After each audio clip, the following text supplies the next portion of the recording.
Salmo 125, versículo 4, diz assim: faze bem ao Senhor, aos bons e aos retos de coração.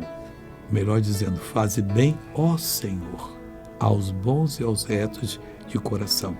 É isso que Deus quer fazer na sua vida. Só bem. O que é fazer o bem? Curar, guardar você, proteger das astutas ciladas do diabo, não deixar você se envolver em coisa que não presta, protegê-lo da mulher adúltera ou do homem adúltero, e Deus vai fazer essa bênção para você, desde que você seja reto de coração.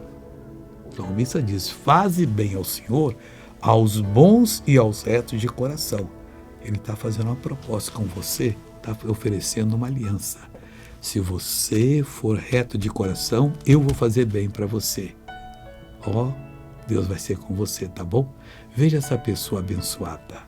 Eu tive a síndrome de Guillain-Barré faz 4 anos e andava de muleta, com bastante dificuldade. E hoje eu vim buscar minha bênção e consegui. Como é que você está mandando com essa bengala antes? Olha que coisa. E com ajuda. Essa cinta é coisa séria, vai fechando a pessoa, é coisa do diabo mesmo. Agora põe no ombro, vai em nome de Jesus. Agora, Deus, eu oro por essa pessoa que está precisando da tua ajuda, do teu socorro, da tua investidura na vida dela para fazê-la feliz e abençoada.